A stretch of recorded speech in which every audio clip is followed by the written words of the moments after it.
we don't put language to it. We talk around it a lot. I didn't even realize I had a history of abuse as to what happened to me in my childhood until I saw that first Clothesline project that very first day. I thought this was how everybody treated their kids and that it was definitely my fault.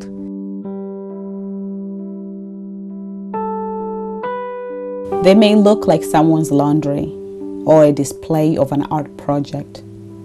But look again. These are not decorations. These are the testimonies, confessions of horrors that women, children, and even men have had to go through.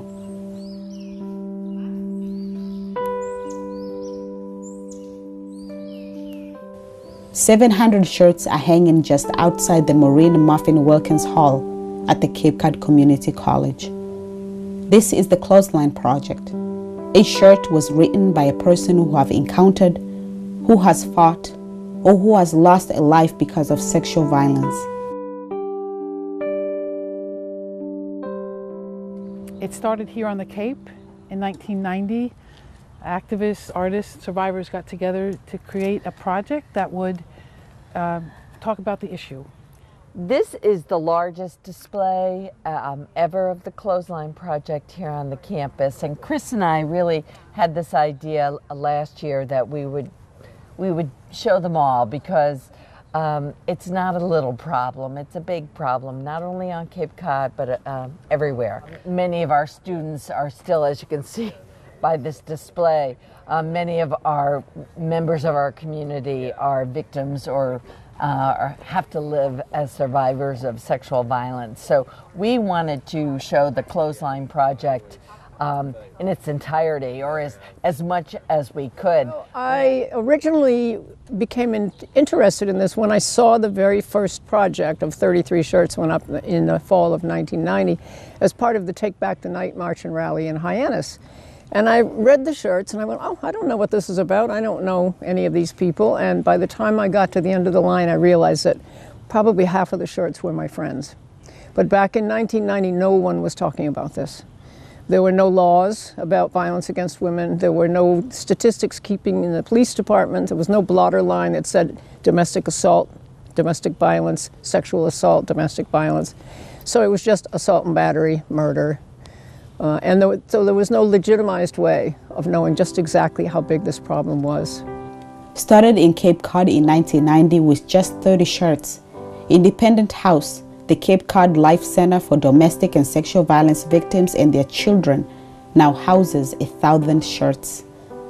The fight against sexual violence is a challenging one, especially considering the fact that the victims of sexual violence, unlike any other acts of violence, tend to carry within their hearts that they are responsible for the crimes committed towards them.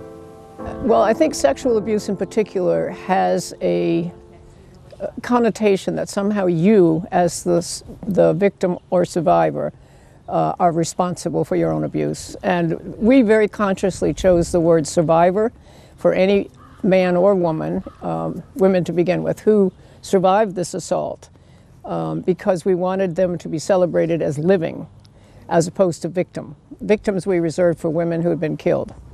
So for me, I believe the hardest part is to get to the point where you realize this is not your fault, and that's a very difficult journey. Each color of a shirt bears its own significance. The white color stands as a remembrance of women who have died because of violence. Yellow or beige color represents battered and assaulted women. Red, pink, and orange colors are for survivors of rape and sexual assault. Blue and green colored t-shirts represent survivors of incest and sexual abuse. Purple or lavender colors represents women attacked because of their sexual orientation. And the black color is for women who were attacked because of political reasons. The Clothesline Project to survivors of violence has been acting as a vehicle towards healing, through allowing the survivors to express their emotions by telling their stories in their own unique way, using words and sometimes artwork in order to help release the pressure and the burden of holding the pain inside.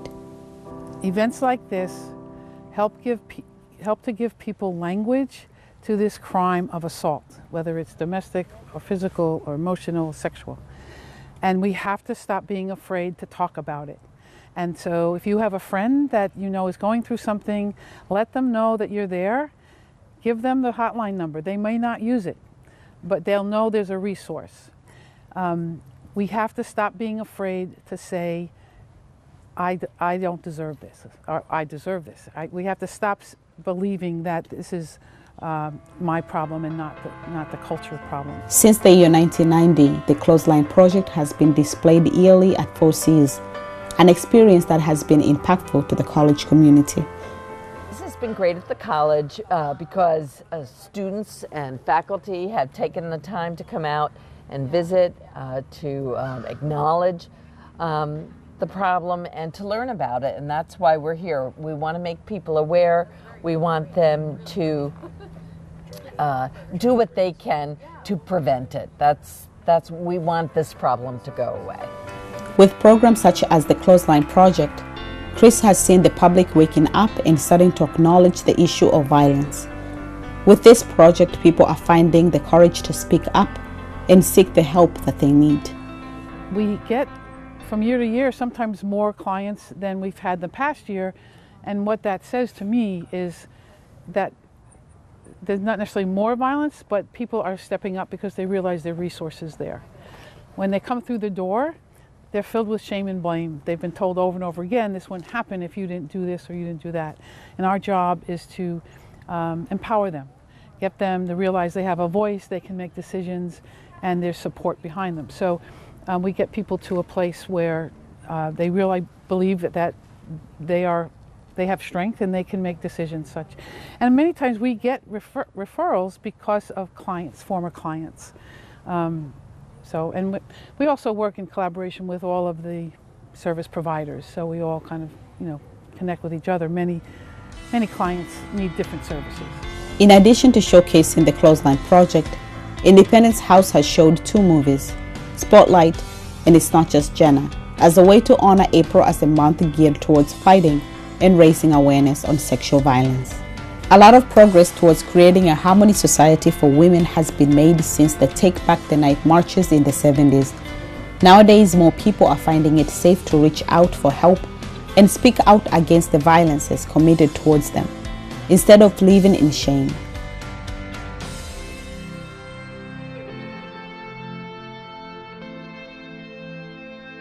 However, according to the White House Council Sexual Assault Report, more work needs to be done.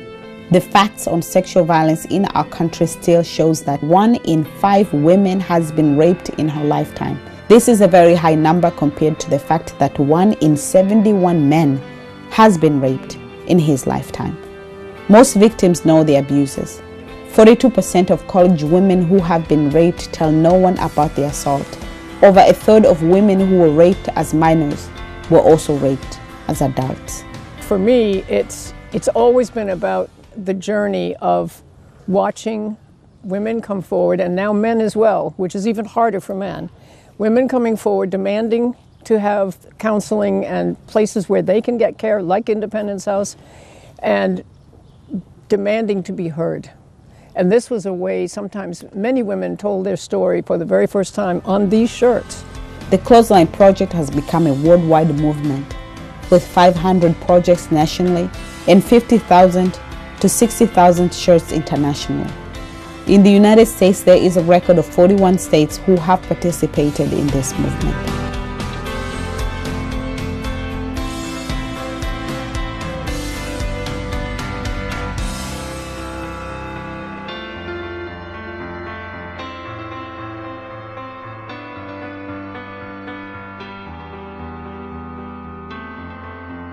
It's very powerful to see what people have been through, to look at it and to see that they say that they were raped and stuff like that. So it's hurtful. Is this your first time? This is my first time seeing all of this, yeah. Mm-hmm. Yeah. Wow. First time seeing Yeah. I've never been to one of these. like these people, so it's interesting to see how they feel and what happened to them. So what do you think, like as a society, or what you guys will do in order to help maybe the victims or raise an awareness? Try to help people feel like safe, that like even if you don't know someone that well, you can go up to them and tell them like I need help, and they can try to, or go to someone that can help them. Just that they feel safe, that they can talk to people, and that they're not alone. Be there for the others that are hurting and just need comfort. No more hiding. The Clothesline Project allows those who are still suffering in silence to understand that they are not alone.